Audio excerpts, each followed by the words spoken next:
Épisode 3. Yamamah, le dernier faux prophète. L'Arabie unifiée se relève à peine des guerres de la Ridda. Mais au cœur du désert, un homme résiste encore à Médine. Il se dit prophète. Il rassemble 40 000 épées. Son nom, Moussaïlima.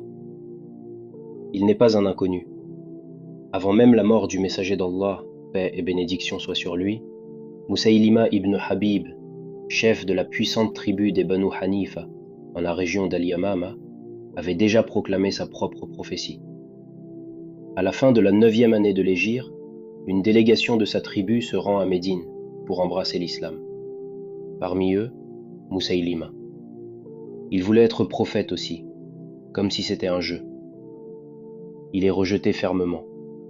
Par Allah, même si tu me demandes de te donner cette brindille que j'ai dans ma main, je te la refuserai, dit le prophète, paix et bénédiction soient sur lui.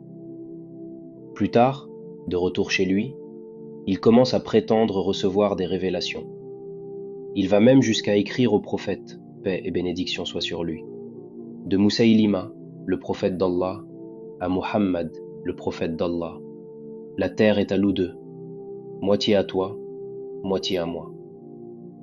La réponse du prophète, paix et bénédiction soient sur lui, est sans équivoque. De Muhammad, messager d'Allah, à Moussaïlima le menteur. La terre appartient à Allah, il en fait hériter qui il veut, et la bonne fin appartient aux pieux. À partir de ce jour, Moussaïlima porte un nom, qui ne le quittera plus, le menteur. Lorsque le prophète, paix et bénédiction soient sur lui, meurt, Moussaïlima voit son moment. Il rassemble les Banu Hanifa et d'autres tribus.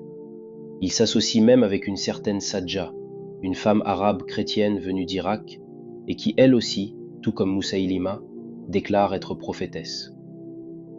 Le faux prophète et la fausse prophétesse se marient et associent leurs forces. Son armée atteint 40 000 hommes. Face à lui, Abou Bakr dispose de forces limitées, déjà éprouvées par les guerres précédentes. Il choisit d'abord de contenir la menace. Il envoie Ikrima ibn Abi Jahl harceler l'ennemi, mais il échoue. Puis Shurahbil ibn Hassana renforce l'effort, mais lui aussi est repoussé. Il devient évident qu'une grande bataille est inévitable. Abou Bakr le comprend. Un seul homme peut mener cette guerre. Khalid ibn al-Walid, l'épée d'Allah. Il le rappelle et lui confie le commandement.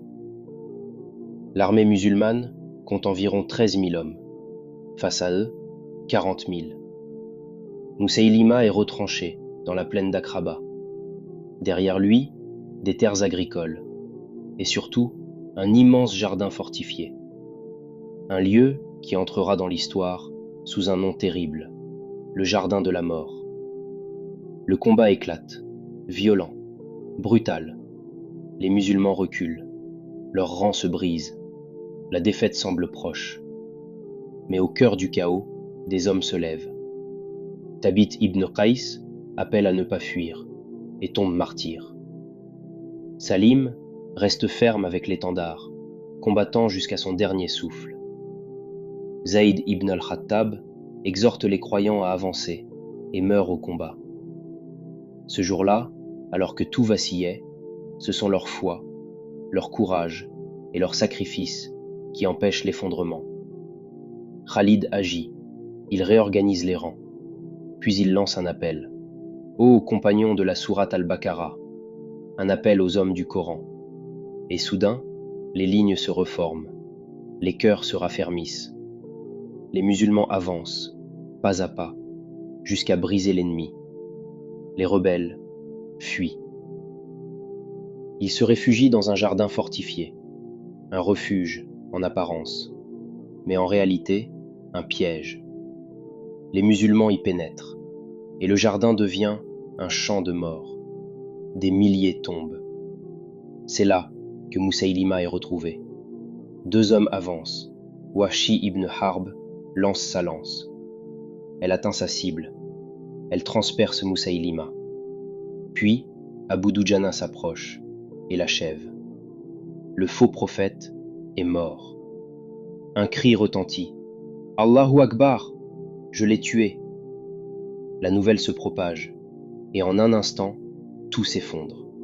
La victoire est acquise, mais le prix est terrible.